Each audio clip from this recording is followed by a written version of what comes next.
رمضان گزرے گا تو یا ہمارے لیے عید ہوگی یا پھر ہمارے لیے وعید ہوگی. جن کی بخشش ہو گئی ان کے لیے تو عید ہوگی، خوشی کا دن، اور جن کی بخشش نہ ہوئی پھر ان کے لیے وعید ہوگی. اس لیے رمضان کے ان باقی ایام کو بہت ہی زیادہ اہتمام کے ساتھ اللہ تعالیٰ سے مانگ کے گزاریں، رو دھو کے گزاریں. جب دل میں فکر ہوتی ہے نا پھر مانگنے کا طریقہ خود بخود آ جاتا ہے. جب بیٹا بیمار ہو نا ہاسپٹل میں تو اس کی ماں کو دعا کا ادب کوئی نہیں سکھاتا، ماں کو دعا مانگنا خود آتا ہے. وہ جس انداز سے رو رہی ہوتی ہے، وہ جس طرح اللہ کے سامنے گڑ گڑا رہی ہوتی ہے، اللہ میرا بیٹا ICU میں داخل ہو چکا، ٹپ ٹپ آنسو گر رہے ہوتے ہیں. دعا کے آداب کون اسے سکھاتا ہے؟ محبت ہوتی ہے، دل کو فکر لگی ہوتی ہے. اسی طرح جب دل کو فکر لگ جاتی ہے نا کہ وقت تو گزر رہا ہے، میں نے کیا کیا اس میں، تو پھر انسان کو اللہ رب العزت سے مانگنا بھی آ جاتا ہے.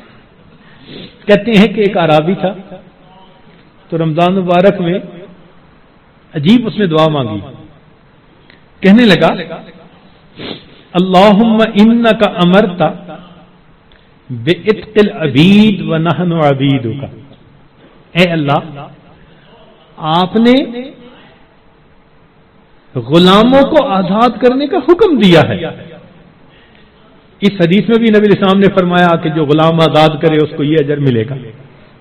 تو دیکھیے ایک دیہاتی شخص ہے کیا دعا مانگ رہے ہیں، اللہم انک امرت بعتق العبید ونحن عبیدک فاعتقنا من النار فی شہر رمضان. اے اللہ، اس رمضان کے مہینے میں جہنم کی آگ سے ہمیں آزاد فرما دی. اللہ اکبر کبیرہ. اور واقعی بات ایسی ہے. اس لیے کسی نے کیا عجیب بات کہی، ان الملوک اذا شابت عبیدہم.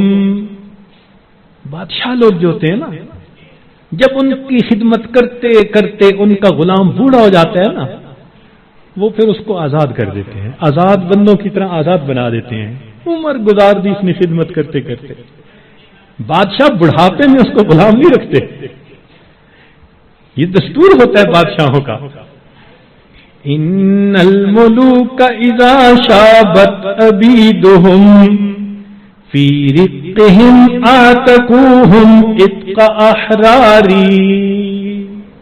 بڑھاپا جب ہو جاتا ہے وہ کہتے ہیں کہ اس نے تو عمر گزار دی خدمت کرتے کرتے، اب اس کو غلامی سے آزاد کر کے آزاد بندوں جیسی زندگی.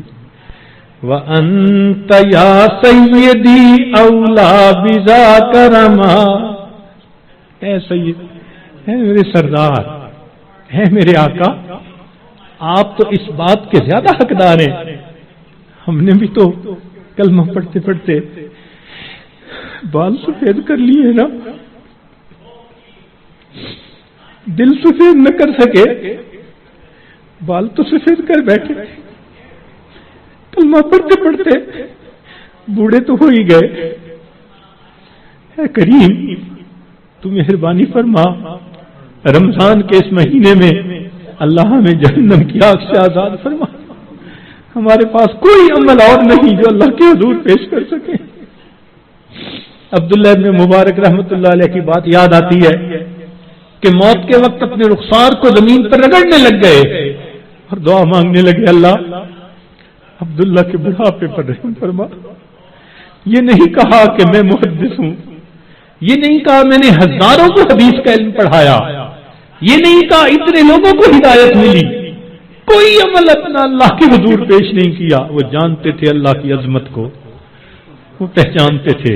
صرف ایک بات کہی، اے اللہ عبداللہ کے بڑھاپے پر رحم فرما.